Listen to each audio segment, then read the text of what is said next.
Hey guys, Ann with cnsave.com, and this is the first video. This is the first video in my new filming schedule where I'm going to be doing vlogs Tuesdays, Thursdays, and Saturdays, mainly focused on my businesses, reselling, eBay, Amazon, print on demand, Kindle, ways to make money online so you can save money. I put that video up on Thursday, so I will link that below if you missed that about the changes I'm making. But this video will be the first one to actually go up where I'm vlogging 2 to 3 days at a time and putting them up. So it is actually Tuesday today. This video won't go up until Saturday, so you'll get several days in the first video. Here in the inventory room, there's a pile of clothes ready to go upstairs, and I had 2 sales overnight on eBay, so I'll go ahead and show you those. First thing that sold is this super cute teddy bear Cheesecake Factory. Still has the tag on. I picked him up at an estate sale for 50 cents or a quarter. I only picked him up because it was branded and it still had the tag. He sold on sale for $14.99, and the buyer paid shipping on top of that. And as you can see, going to be light enough to go via first class. The other item that sold last night is this Bible, New American Bible, large type, illustrated, Catholic. I got this for free or $1. Didn't pay much. It sold on sale for $18.74. I did still have free shipping on this, so shipping cost me $4.04 for medium mail because it is quite heavy. So it still leaves me some nice profit there. So I have a medium mail and a first class ready to go for tomorrow so far. Hopefully there'll be more, but at least I can put in carrier pickup for a first class and they'll come. If I just had medium mail, I couldn't. Although my mail carrier would take it, they don't care. But I'm a rule follower and I like to follow the rules. So I am thankful to have a first class. I can do it. And you can see these are both being sent in bark boxes, which are the monthly subscription of dog treats and toys that my dogs get. So these items, well, I know it doesn't look like he fits, but he kind of squishes down in there. Okay, so always keep any boxes that we get for any orders or whatnot. Save them all because this is the kind of stuff that ends up working out perfectly, and we will cover up where it says bark box with marker and stickers, so people aren't be like, why did I get a bark box? No, it's a Bible. It is now Monday after dinner. No, that's a lie. It's Tuesday after dinner. And honestly, it feels like Friday for some reason. I'm all messed up. Anyway, just sold these 3 serving spoons for a whopping $7.49. I normally don't list small lots of flatware like this, which is not a bad thing to do. You can do it. If you want to piece it out more, we'll sell like that. I just typically try to just stick with the larger stuff. But this was when I was going through my let's just list everything phase, which I also got over. Anyway, sold for $7.49. Buyer paid shipping on top of that. It's going to go via first class in a bubble mailer. And I think I just got these in a random lot. I think, that may be why I listed them too, is my dad had gone to a lot of work to clean them up and everything. You just have a plastic bag over them. And like I was telling you guys, we just use silver polish to clean up flatware. I will put a link to it below. And I use a couple of different websites to research flatware patterns. I will link those sites below as well, because cleaning the flatware and finding the exact pattern to put in the title really, really does help sell things much faster and for a much better price. I just got a Holler haul. Lucy, go help me. Got some more organizing stuff. Yay, Lou. Papa's out blowing the snow, isn't he? Yeah. I'll link Holler below if you're not familiar with it. They're kind of like an online dollar store, but they have things that are more than $1. But they have really good deals, free shipping on orders of $25 or more, and you can earn free credits to spend. So I think this is like my 4th order. I got some more bowls, storage bowls for the kitchen. Always need those. And then they had these Betsy Johnson socks. Lucy likes those. And then they had a bunch of like bulletin boards and things. So I thought I'd give these a go because I've been looking for this kind of stuff. And it was a really great deal. So I got a dry erase magnetic board, a big magnetic chalkboard, a chalk magnetic calendar board, and a jar opener, a 3-sided lap desk for iPad, iPhone type stuff, and then, woo, a desk organizer.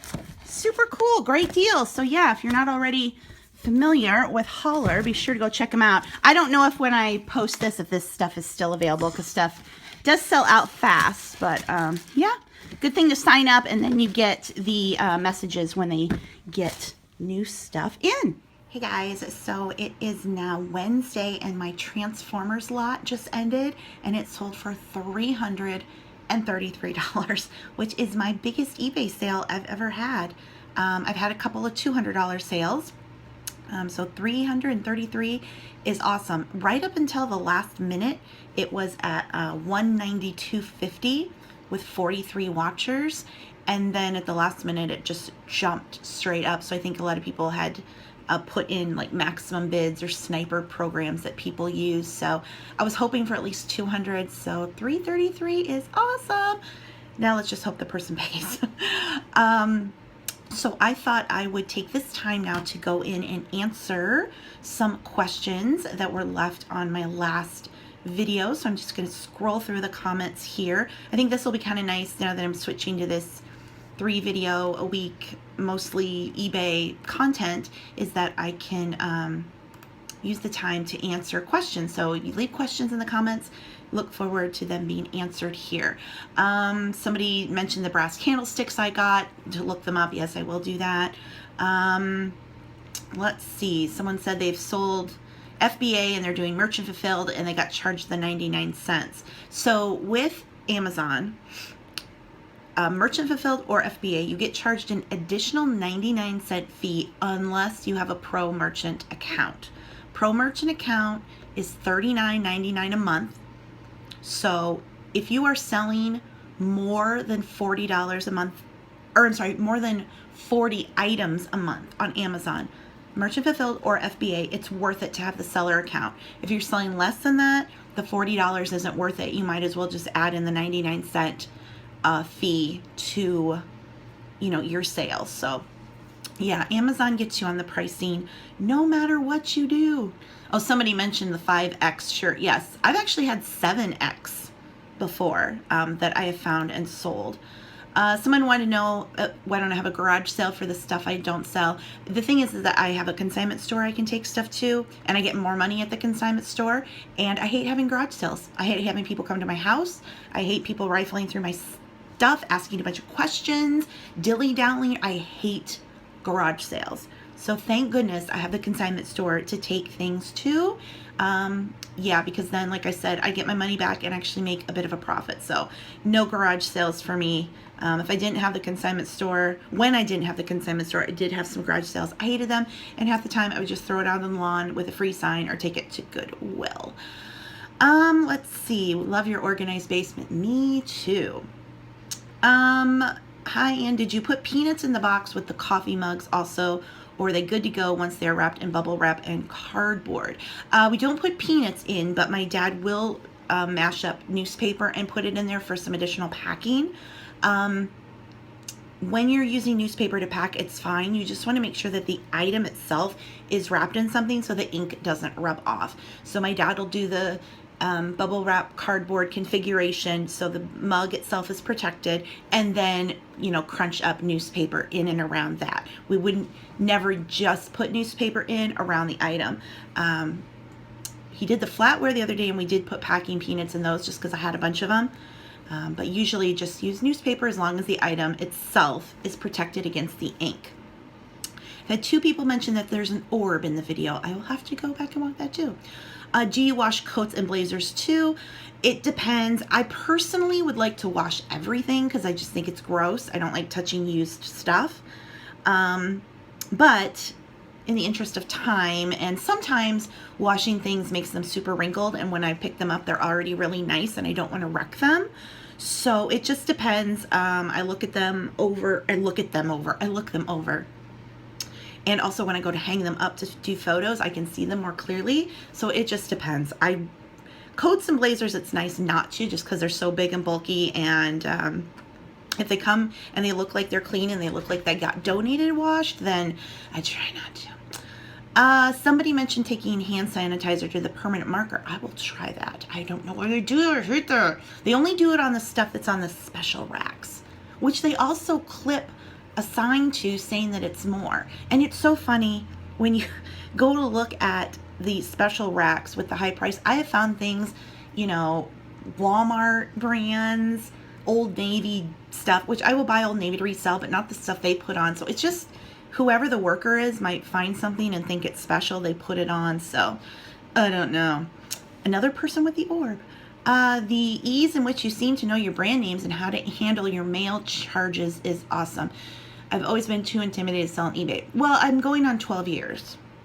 So at this point, I don't know everything. I would never say I do, but kind of just the basics are pretty secondhand. But when I first started on eBay, first of all, I read a lot of books. Back when Amazon was just books, I went on and I ordered, you know, whatever the Amazon books were, like 4 or 5, I think.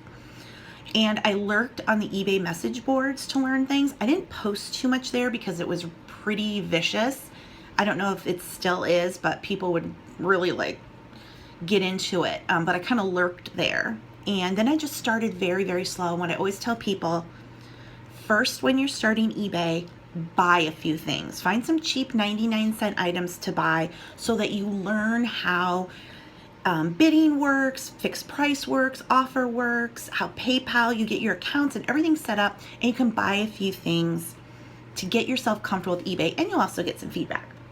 When you're comfortable and you've bought a few things, then you want to try to sell some things, but just like things you already have. And again, just like you bought stuff cheap, just don't worry about making a lot of money. Find some things that you could sell cheap. Start some auctions on a DVD or books or some toys at 99 cents just to get the experience of listing it. Now, research it. Don't like put up an $80 toy for 99 cents fixed price, but research it. If it just looks like it's a general thing, to try it. Again, you will learn how to upload photos, how to list, how to ship. The other thing with that is that when you have purchased something, when you're doing the buying, you will learn what you like in terms of how sellers treat you. So did they communicate well? Did they ship as quickly as they said? How did the item come packaged? When you see that, you will learn, hey, I really liked how this seller did it, or I didn't like how this came shipped. And you'll carry that on to when you are shipping. And then when you're comfortable with that, that's when you start going out and looking for things. And again, start slow. Don't go out and spend $100 in one day. Take $20 and go to the thrift store or garage sale and, you know, see what you can find and see how that does. Too many people jump head first in and they try to start a business right off the bat. You want to start into it slowly and build it up and build it up. And that's what I did. When I first started, I was listing like 1 or 2 things here and there, trying it out, learning, tweaking as I went along, because no matter how many books you read, how many videos you watch, until you sit down and actually do the work yourself, you're not going to really know how it works. Educate yourself, but still you're going to have to go through the process. So just start slow. It's not difficult. It's a new thing. So if you've never done it before, it's, you know, you got to learn something new, but it's not rocket science. It's not hard. You just have to go through the process.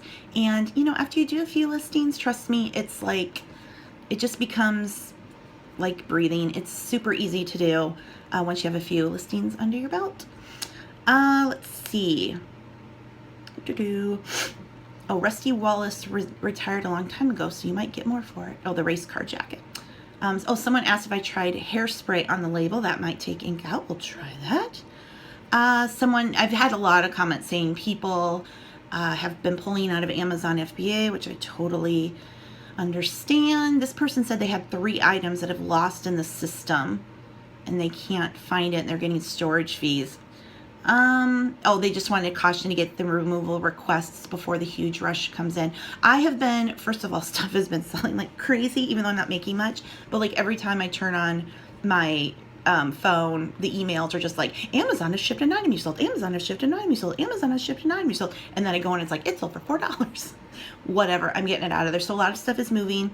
I will do some removal you know, the 15-cent removal. And then some things I will keep up there that might sell that aren't going to be subject to the long-term storage fees. So we'll just see how that goes. Someone asked, do I find items for myself to wear at Goodwill? No. And I will be perfectly honest with you, and you might think that I sound like a total snob and a princess. I do not like used clothing. Just don't like used clothing. My dad doesn't like used clothing. We are just not a used clothing family. I just don't like it. I'm sorry. I know I sound like a snob, and I know most people are fine with it. I have a thing. I don't like it. I don't buy used clothing. First of all, the other thing is that I'm such a deal hunter that I can find new clothing cheaper a lot of times than it would be used. So I don't even look for myself. The only time we will look at used clothing is my dad likes a certain pair of pants that they used to sell at Sears and they no longer do. And he doesn't like a button or a snap. It's got like a little loop thingy. I don't know how to call it, but they don't sell them anymore. And I think Kmart has them, but the Kmart in our area is closing, like many of them are. So yeah, we do look for those pants when we're at Goodwill because they're so hard to find.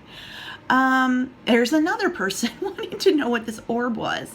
I don't know. How many clothing items do you have listed? I would say in my inventory right now, probably half the items I have are clothing, and I'm like hovering around 400. I did a big purge before the holidays, and I got rid of a lot of stuff that I took to the consignment store. So I think I have about half of my inventory right now is clothing.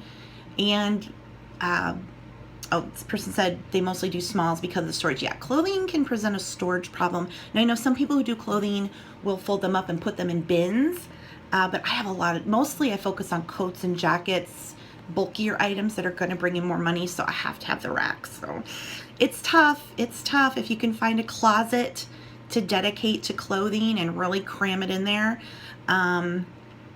But yeah, it's tough in terms of storage. You know, if you want to focus on kids clothing, or you want to focus on just shirts that are you know, you can fold and don't take up as much space, you just have to be cognizant that those items typically aren't going to bring the most money. Now, of course, it depends on the brand and the size and whatnot.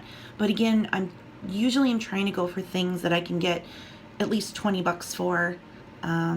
So it just depends. There's a lot of clothing out there, a lot of styles and brands you can get. You know, designer ties. You can do accessories, scarves and whatnot, purses that might not take up as much stuff. So a lot of stuff out there. You just kind of have to figure out what you obviously have the room to store, what you want to do. Okay, this is a question I get all the time, and that's Etsy. Etsy, Etsy, Etsy. Why don't you do Etsy? I'm not doing Etsy. I'm not doing Etsy. I have eBay. That's all I'm doing. And Amazon. I'm not going to take on another platform. And I don't have any problem selling the vintage stuff on eBay. Etsy is its whole other thing, and I know from other people that you really have to kind of promote Etsy items a little differently than you do with eBay, whereas eBay, it's just there and people find it. So no, please, please, please have mercy and stop asking me to sell it, because I get that question all the time. I'm not going to sell on Etsy. Done. Let's see. Glad you shook out the men's shirt. The customer got quite a shock. Yeah, with the woman's underwear on it. Ooh. More questions about merchant fulfill over on FBA versus FBA. Do they charge the high fees? They don't charge as high fees as FBA, but they still charge fees. And like I was talking about, that $40 pro merchant account, that's optional. If you're going to sell more than 40, then get it. It's worth it. If not, don't. You just have to add in the 99 cents to your fees. Shake out the shirt. Maybe more money will fall. I know. Let's see. Just people talking about running sales, putting their store on vacation to jiggle it. The last few times I've done the vacation mode, it hasn't worked for me. Putting my store on vacation and then like for a day or overnight and then taking it off, and kind of the listings getting reset in eBay's listing, it doesn't seem to have worked. But it's always worth a try. Put your store on vacation overnight. Can't hurt. Let's see. I get a lot of questions about wanting to know what my eBay store is. I do not link it in the videos. Number one, because there are trolls on here that like to go on and cause trouble. Number two, I just don't want people like going over there and like stalking my store and watching my listings. I know people think that like having watchers on your listings helps, but it does not. So, but I do share my listings to Twitter and Pinterest. So if you're following me on those sites, Twitter is linked below. So if you want to go and follow me there, it's easy to find my store. I just don't link it here. Another about the orb, I'll have to go and look at them.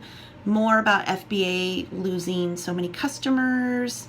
This is a question on an older video that I did about coffee mugs, and that I said don't get coffee mugs made in China, but they got Star Wars mugs. Okay, when it comes to coffee mugs, 99.9% of all coffee mugs out there are worthless on eBay. They're worthless. When you're looking at a coffee mug to resell, it's got to be something special. It either has to be a licensed design, so like Star Wars, Disney, an artist made in another country, like Italy's a good one. Of course, Bone China is made in England, from a certain line, a certain designer. So when I say don't get things that are made in China, don't just pick up a plain white coffee mug with the only mark made in China. But if it's a Star Wars mug and it's made in China, that's different because it's Star Wars. There are going to be a lot of things out there that are newer that are made in China, but they're can still sell on eBay because they're a licensed brand, a collectible. There's something else about them. They happen to be made in China. Conversely, there are things a lot of people think made in Japan is great, but there are a lot of stuff out there that's made in Japan, but it's worthless because it's just stuff, and just because it's old doesn't mean it's worth any. That's another thing I see a lot of people like, it's old things are worth stuff. No, they're not. Sometimes they're just old. It's got to be a licensed brand, a certain designer, a certain line. Something has to be extra special about it for it to sell, and that is just time and experience. And I still pick up mugs that are worthless. So there's no big secrets to selling mugs. There's a list that I look for, and then I'm always finding new ones that I never knew about. So time and experience and trial and error. That's why I only buy stuff so cheap. What kind of camera do I use? I just use my iPhone. I'm currently on an iPhone 6S Plus. I'm waiting to get the new iPhone 7. And I think that... Oh, I've had people ask about the space bags where you vacuum the air out. Yeah, but then you have to buy the bag. Now I'll just throw it in a bag. It's, again, I usually have the buyers pay shipping, so it doesn't really matter. And I think that is about it for the latest question. So yeah, you guys have questions and stuff about eBay, Amazon, Kindle, whatever else that I do to make money, you can always leave them in the videos, and I will make an effort to go in and answer them as I go along vlogging through the week. All right, I finished my computer work for the day. It is now 2 o'clock and time to get back to listing clothing. And just a couple tips to tell you guys that when I list my clothing, I do 3 measurements for shirts. I usually only get shirts, I rarely get pants. I do an across the chest listing, which is basically from one underarm here over to the other. I do a length. I put my tape measure under the collar and then down to the hem. And then if it's a long sleeve shirt, I measure from the seam of the shoulder down to the cuff. If it's a short sleeve, I don't provide that measurement. Those are the measurements I do. Super easy to get. And I do put in the listing how I'm doing them. So, I have how I measure clothing across the chest, from one underarm to the next, on the sleeves, from the seam to the cuff. If there's no seam on the shoulder, I list from the collar to the cuff, and I put that. And then the length from the seam on the collar down to the end of the shirt. So those are my measurements that I put in, and that's all I've ever had to put in. Nobody ever asks for anything else. So they're super easy to do. As I have them here, and I pull out a shirt, I get the listing super quick, pop them in, and I'm done. So I have had people comment that I've heard people say clothes are too hard, all the measurements and stuff, but honestly, it's a lot easier than other things. You get the brand, the size, the material, your 2-3 measurements, your photos, and you're done. So I actually find clothing a lot easier to list than, every unique vintage item that I have. It goes pretty fast, especially once I sit down and just get into it. It is a couple hours later. I managed to get these items all listed. I wasn't able to work straight through. I did have some interruptions that I had to deal with, but no big deal. I'm still pretty happy with what I was able to get done. This pile here, I might be able to work on this tonight. We'll see, but I've been working all day and I'm trying to, like I've said before, give myself a break and not push so hard. I've really been dealing with headaches a lot again lately and having to basically eat Tylenol. So trying to just work with my time better and not feel so pressured, because usually I'll beat myself up and like, oh my gosh, I should have gotten everything done. But I got a good selection done. So I'm going to take these down, hang them up. Yeah, take a break, time to get dinner and all that fun stuff going. It is now Wednesday evening after dinner. Get my camera to focus here. And I just sold this Nestle Quick mug, and I got it at an estate sale, and I didn't pay much for it. Now, these can actually bring in some good money. This one, however, has some major condition issues with the scrapes of the face. But I originally priced it at $19.99, and then I added free shipping on it when it sat there, and then I marked it down to $14.99. That's what it sold for with free shipping. Whoops. And it's what? Yeah, less than 8 ounces it's going to cost ship, so it won't be too much. So it's not as big of a profit as I would have gotten had it not had these condition issues.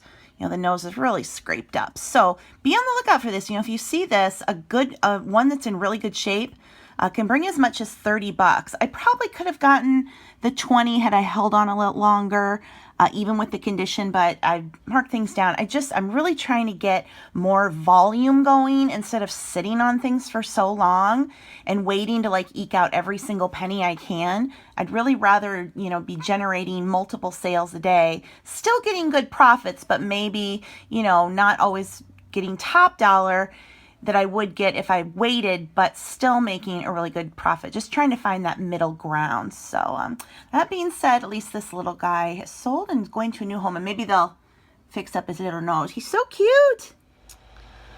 Okay guys, it is now Thursday. I'm down in my inventory area. I don't know if you can hear the dryer on the other side of the basement going. It's kind of loud.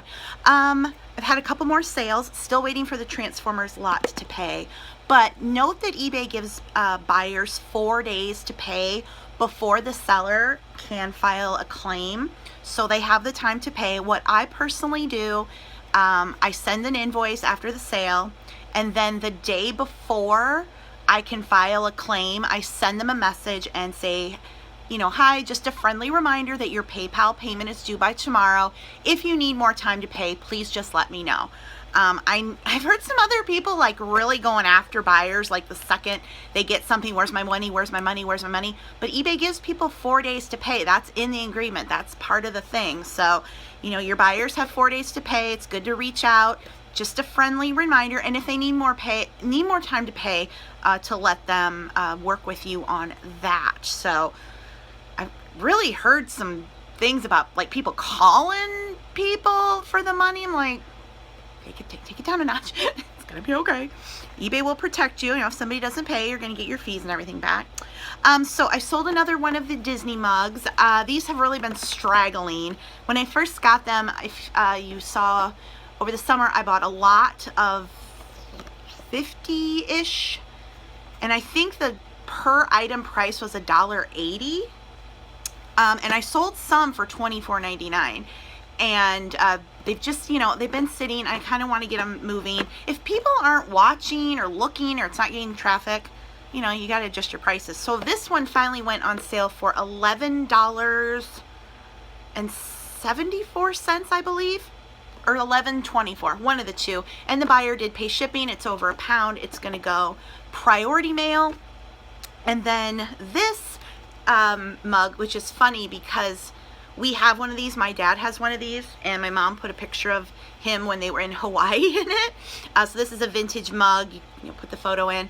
but it's never been used. I got this at an estate sale for like a quarter, and it sold for $7.49. Buyer paid shipping on top of that, and that's going to go via first class. A couple other comments I wanted to mention that were in the last video questions. Someone asked if we iron the clothes, and my dad will iron shirts if they need to be ironed. Usually, you know, sometimes I'll get a shirt and it looks okay, but then when I go to hang it up and photograph it, it looks really wrinkly in the photo, so he will do that. My dad really likes to iron. You know, he had a corporate job for 29 years where he wore suits every day, and he always ironed his shirts. In fact, in his house, in our old house, when I was growing up, there was an entire area set up for ironing. He had his ironing board, his iron, he had this rack, and he spent a lot of time down there ironing his Arrow dress shirts that he got at Sears and JCPenney. So yeah, he's an expert ironer. I mean, I will tell him, like, Dad, just if you could just iron this collar or something. No, he does the whole shirt. So yes, do iron. And then there was a comment, and it was something like, you seem to get a lot of stuff you don't sell. I always use my phone to look up everything before I buy it. Most of what I bring home I do sell. I'm not sure where that comment was, unless they were talking about like the books, the bulk buy. Okay, I'm not a proponent of relying on your phone. Now, occasionally I will get up my phone to look up something if it's more expensive, but my buying strategy is to buy in bulk and to buy cheap. I don't go to one thing to buy one thing here, two things there. I go to an estate sale and I'm looking to load up. When I go to Goodwill, I'm looking to load up. So I go on the sale day, the half off day, fill a bag, and I buy in bulk. I do not like to be only relying on the phone to tell me what's going on. That's not really, for me, building knowledge. I think it's better to learn those things yourself and to learn more about, you know, what to look for, brand names, patterns, quality. Again, if it's more expensive and I want to look up, I will. Although I will say, if you are someone who likes to look up things on your phone and you go to the sales eye too, keep doing it. Because there's nothing better for me than walking into a estate sale, and I've done this where there's like people in every corner and they're on their phone looking stuff up. And I'm like, oh great, they're busy. And then I go around and I get all the stuff that I know I can resell. So, you know, using your phone is fine when you're looking things up here and there, but you really want to learn, you know, gain some knowledge on your own. And again, when you're buying cheap, it doesn't matter. Now, for me, I do have a consignment store where I can take my duds to. And taking them to the consignment store means, if nothing else, I get my money back. And oftentimes I do make a profit. So I'm not putting much money out in the first place. I have a place where I can basically almost think of it like returns. Just take stuff back, get my money back, make a bit of a profit at the consignment store. It saves a lot of time because I'm not worrying about every single little thing I'm getting. And yeah, most of it does go on, but if I'm doing a bulk buy, especially like bulk CDs, or if I get free books, or a bulk, you know, a large bulk buy, super, super cheap. You know, that pile of books I got, I spent $9.20 on, I didn't even count, but you know, it was well over 100 books. I wasn't going to sit there and look. First of all, it was an auction. It was online, so I wasn't going to look up every single book. The other thing, because I'm in Iowa, cell service sucks. So even if I was relying on my phone, I would be up creek without a paddle, because half the time I go out, more than half the time, there's no cell service. Especially if it's out in the country or I'm in a basement, I can't get any cell service. It's funny, even the Fairway grocery store, there's no cell service in the grocery store. So I can't rely on my phone anyway. So again, it's fine to look things up here and there, but you really want to be building your knowledge about what to look for. And of course, buying things as cheap as possible. I'm looking to spend $1 on something to sell it for 20.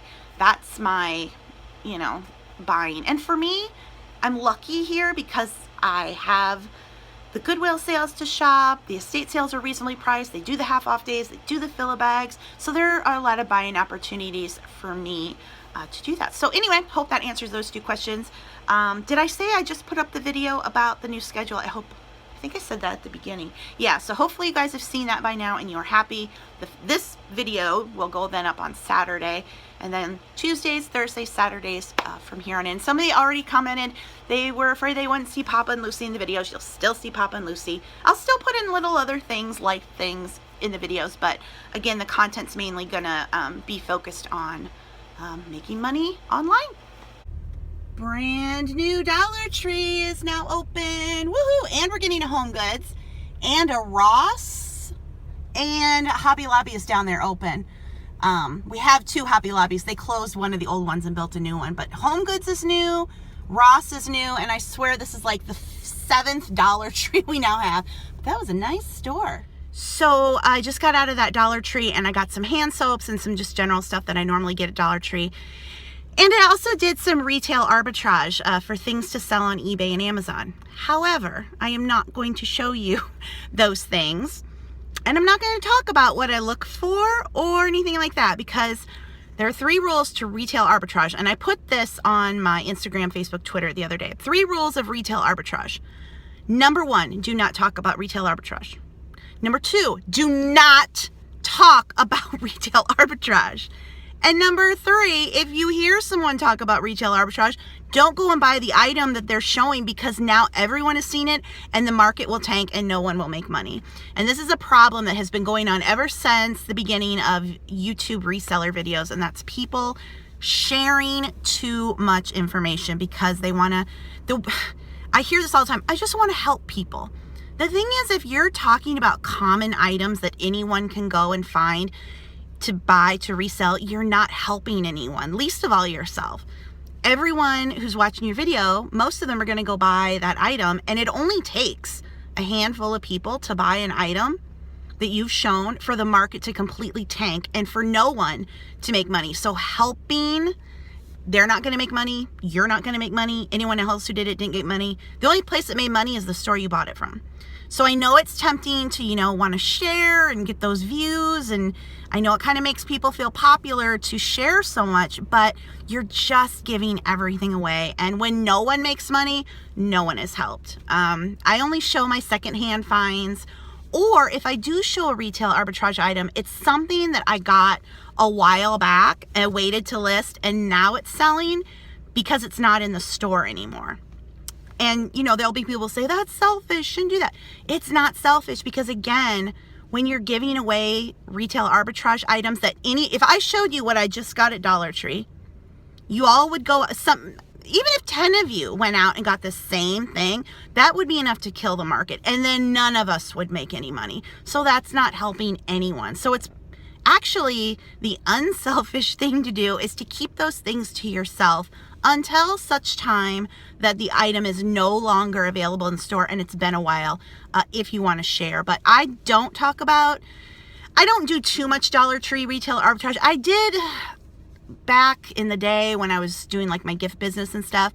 I did more, but I will occasionally do it. And again, I don't talk about it. I don't share it. And if I do share it, it's way, way after the fact. The stuff's not in store anymore. So that is just what you really need to be doing, not only to protect your own business, but honestly, to help other people. If you want to help people, I show them the secondhand stuff and the stuff that's not commonly that you're going to find, to give people an idea of brands and styles and how to shop secondhand to resell, but not, it's not like when I show a pair of used, or I don't sell pants, I was going to say a pair of, when I sell a used jacket that I got at Goodwill, you aren't going to then be able to go to your Goodwill and buy the exact same jacket, right? Even people who I watch who sell very, very similar things to what I sell, very rarely do I see them sell something that I personally have in my inventory or have sold, because there's just so much secondhand,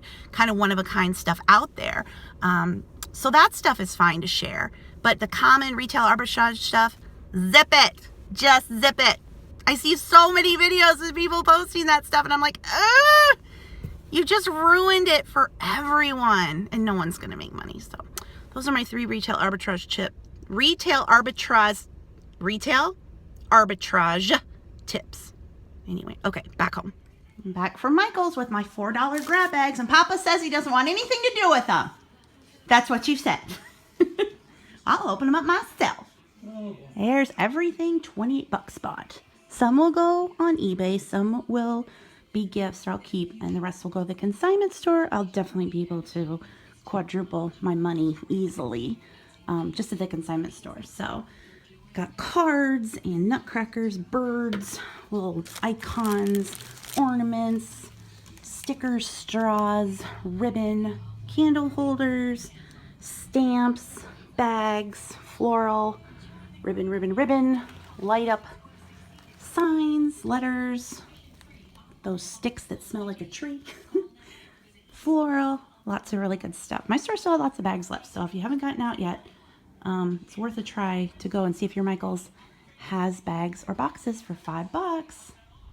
It is Friday and I'm at the consignment store dropping off a bag full of books, and then I'm going to look around, see if there's anything I can find to resell. I always look for the clearance items, and then on Fridays, because I have a black bag, I get an extra 10% off of clearance. So far I found a Longenberger wallet, some vintage stickers, and a Hollister sweatshirt. Looking for things that are from October, because that's the stuff that's 80% off. And there's a lot of new stuff got mixed in here, so I'm really having to sort through it.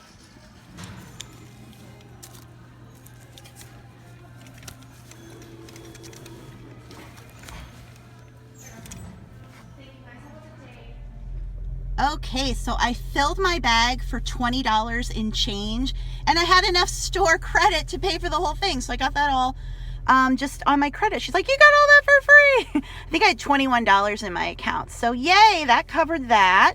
I went through everything, but the thing was, a lot of new stuff got put in there, or I'm sorry, stuff that's just about to go clearance, like it's December 1st.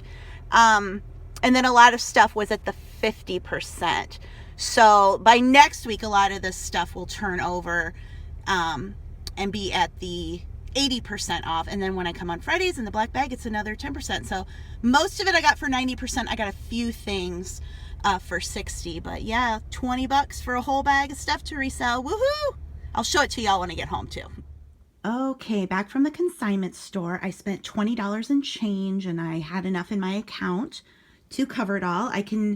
When I make money there, I can either cash out, or when I go to checkout and I'm buying something, I can just pay right out of my account. So that's what I did today.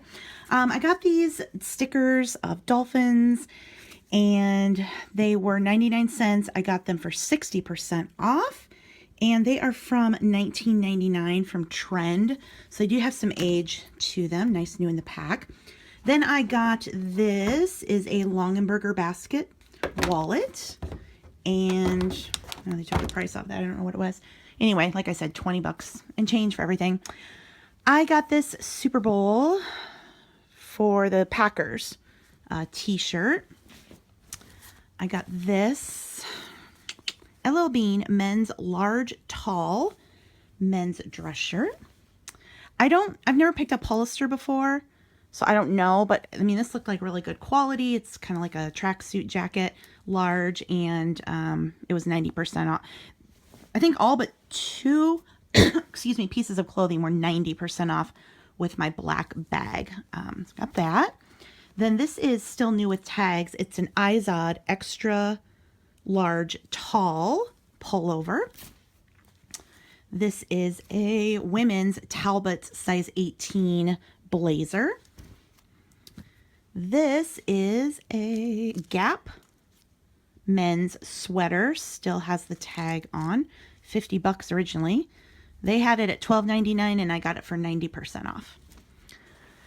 This is it's Massimo, which is Target, which I don't normally pick up, but it is a denim jacket, and it is a pretty cool style, kind of like an ombre. And it's a women's XXL, and they only had $7.99 on it to begin with, and I got it for 90% off. This I got because it reminded me of Freddy Krueger. It's a Tommy Hilfiger sweater. It's an extra large men's. And then the last thing I got was this Carhartt shirt. I got it because it was an extra large tall. This was only 60%, but they only had $6.99 on it in a nice red color. So that's what I got at the consignment store. And then I just sold a set of glasses, these whiskey sour glasses. I got a set of 8 of them at an estate sale for $2. So these 4 only cost me $1, and they sold for $19.99, and the buyer paid shipping on top of that. They're going to go first, or not first class, they're going to go priority mail out to the West Coast. Still waiting for the Transformers to pay. I sent him a message, and with my friendly reminder that your PayPal payment is due today. So hopefully he pays. He has a good record of paying. You know, I always say if you need more time, just let me know. So if he doesn't pay by tomorrow, I'll be filing an unpaid bidder claim. So we'll see. If this guy doesn't pay, then I'm just going to relist him at a fixed price, a little higher than what the auction went for, probably like $350. I should be able to sell him no problem that way. So, you know, I'd like this guy to pay, but if he doesn't, you know, it's not the end of the world. And with that, I'm going to wrap it up for this video. Remember, I'm now going to be doing 3 vlogs a week. So this one goes up on Saturday, and then Tuesdays and Thursdays for the next one. So I got a good response to the video where I told you guys the new plan. So hopefully this works out. I know you guys love the eBay info, so that's what I'm giving you, along with the other little, you know, stuff sprinkled in and whatnot. And yes, Max and Lucy, no, I'm sorry, Lucy and Papa will be in the videos. I was going to have my dad do a haul with me, but he's taking a nap. So anyway, guys, if you like this video, be sure to give it a thumbs up and subscribe if you're new. Check the links below the video. Anything that I mentioned in the video will be linked below the video. Okay, guys, thanks so much for watching. See you in the next one. Bye.